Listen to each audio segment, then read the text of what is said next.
Okay. In the scriptures, it says, do not abhor an Edomite, for he is your brother. And then it goes on to say, do not abhor an Egyptian, for you were in a strange land. And meaning he took care of your people. Mm-hmm. He brought you in. He fed you. They clothed you. They put food on the table. Y'all was naked, drunk, and out of every goddamn thing. But you came in. You was even able to mess with the women up in there. So you couldn't have been that goddamn strict on the ancient Kemetic people. Y'all was in there making love, having sex, the Egyptian men having sex with the women, and they even fell in love because they said that the Egyptians had the long donkey penises. The Egyptian men having sex with the women, and they even fell in love because they said that the Egyptians had the long donkey penises. They fell in love with the Egyptian men. Why do you think?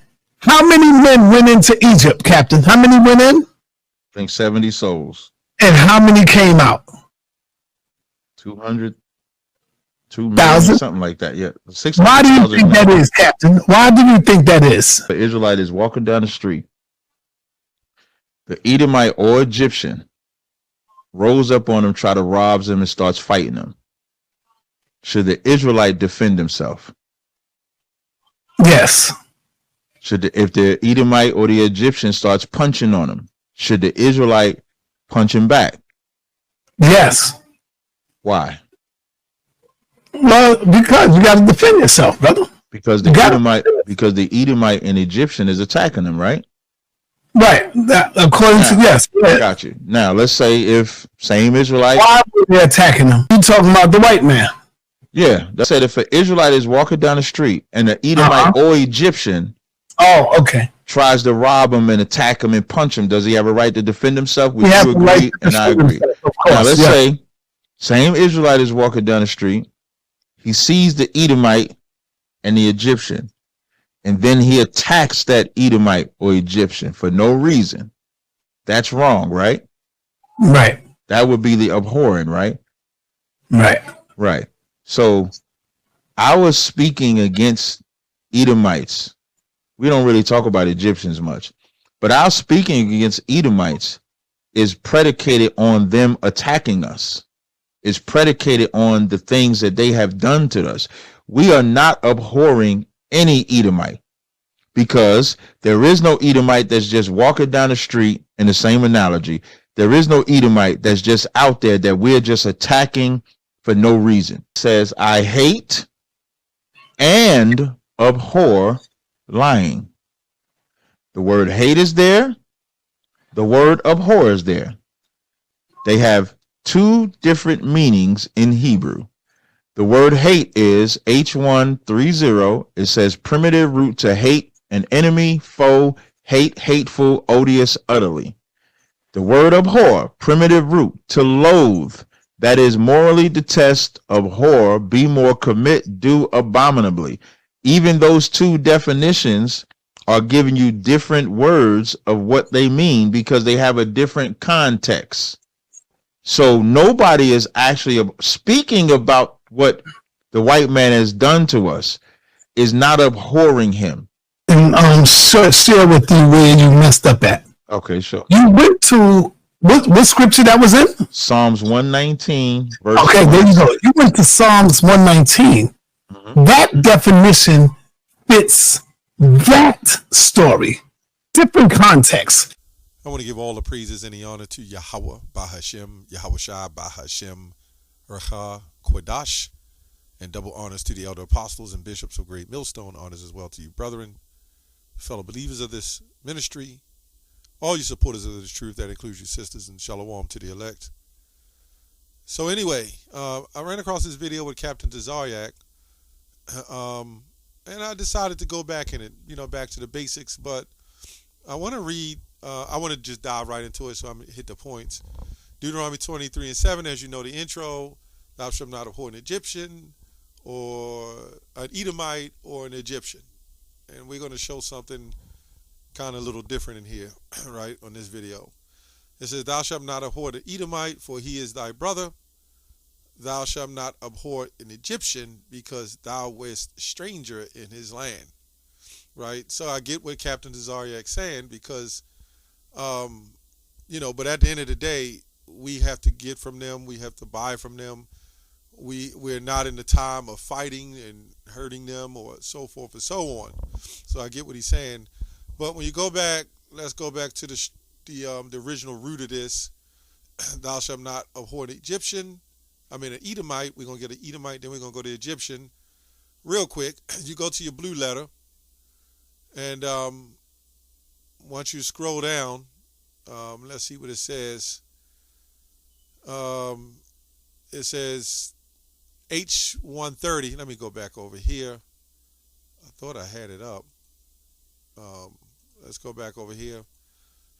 Okay. Deuteronomy 23:7. Okay. So we're going to look up this word Edomite. Let's look up this word abhor real quick. And then we'll jump. I'll make it fast. So just bear with me here. Okay. Strong's H8581. Ta'av. It said to abhor, be abominable, to abominably, to abhor, detest, ritual sense. It's a lot of words on here. Definitions. To loathe, to regard as an abomination, in a ritual sense. Primitive root, morally detest. We get the point. So we're going to go back over here to Edomite, H130. This is what it says. H130. And all you got to do is when you read it, they had a confusion here. H130, Edomite. But when you go down here, Edomi, it says H123, right? All you got to do is scroll down once you go into the blue letter. I don't know if I'll have it up. And you scroll down to the Strong's definition, it'll say Edomian descendants of Esau, right? But then when you go to, it says CH726, this is what it says. Aromi, right? Strong's H726. Aromim. Right. And the form just below that, Adomi. Right. So there was a confusion because it says Aromi is a clerical error for H130 and Edomite. The margin is Syrian. Right? And then they have the Strongs in here, 2 Kings 16:6. And we're going to get to the nitty gritty. 2 Kings 16:6 says, it says, at that time, Rezin, the king of Syria, recovered Eloth to Syria and drave the Jews from Eloth, and the Syrians came to Eloth and dwelt there unto this day. Now it's interesting. We're going to go to some commentary real quick on this. And since people don't believe us, we got to start showing what the scholars say. Right? Anyway, it says here, the Syrians, the words for Syria and Edom, Syrians and Edomites, are very much alike in the Hebrew writings. And in the Hebrew margins, many manuscripts, the lexicon, Vulgate, read Edomites for Syrians. Right? You see what happened? If this was correct, we must also restore Edom from Syria. Right?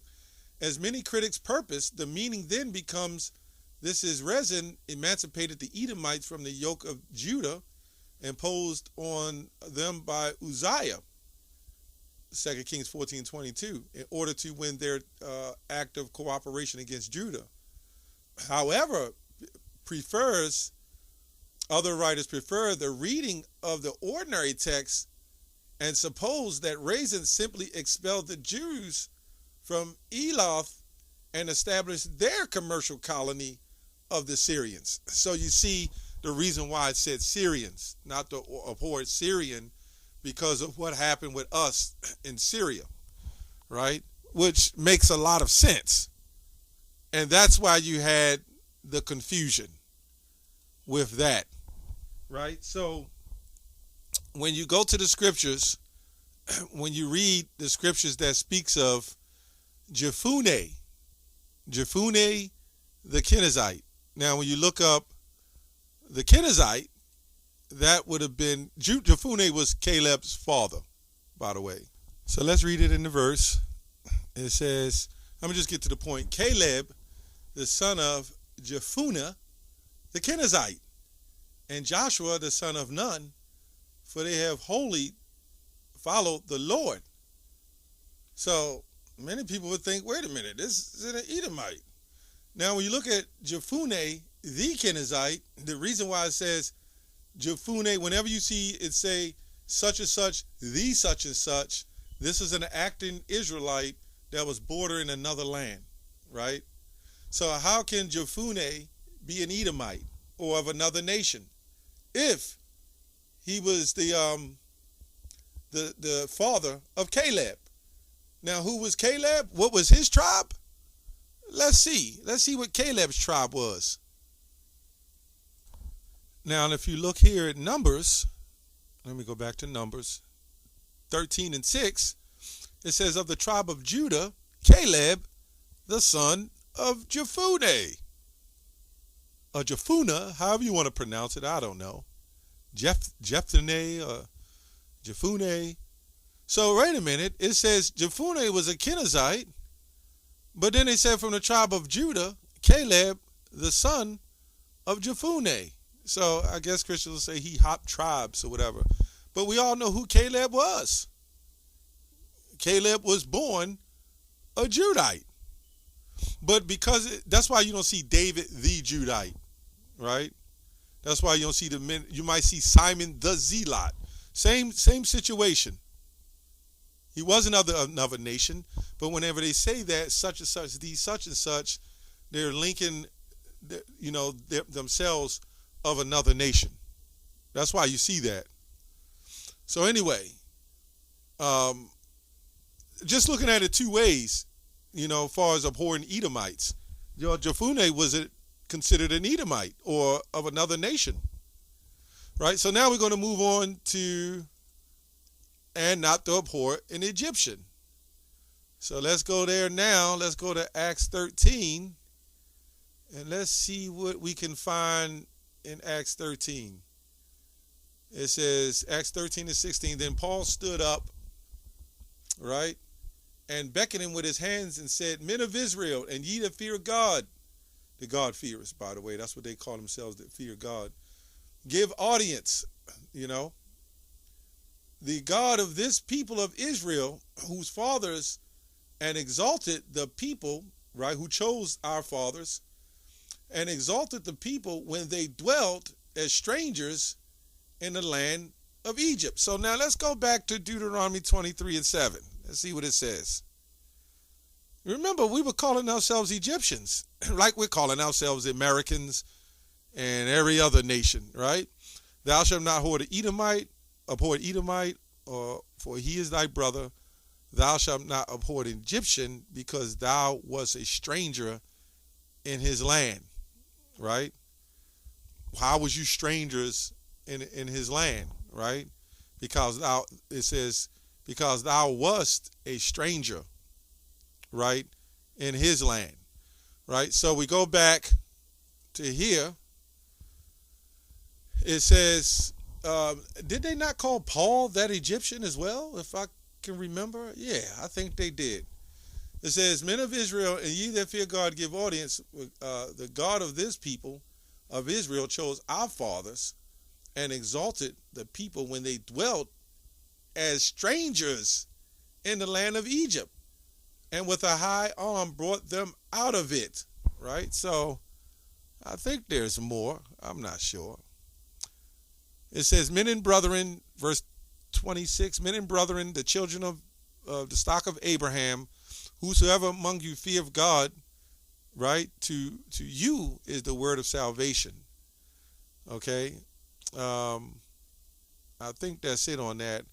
That I just wanted to get to the point, right? And this is when it's called, when you go on down, it says the Gentiles asked to hear the gospel. But of course, Gentiles neither a Hebrew nor Greek word. It actually goes to heathen, to sum it up. But sometimes it could say Greek in the New Testament. You can look it up in the definition. The word Gentile almost means the same thing as Greek, right? And I'm not going to do a whole nother lesson on the Gentiles, because Gentiles can be other nation, but this is all the confusing part, is we was scattered amongst the Greeks, which was a multitude of nations. Greek is just not one so-called nationality. And every time through history, when we was in school and they told us who the Greeks was, they showed us they showed us the Jews, the Greeks, everybody was white. Damn, we didn't fit anything but some Africans swinging off a jungle tree with a loin between our crack, man.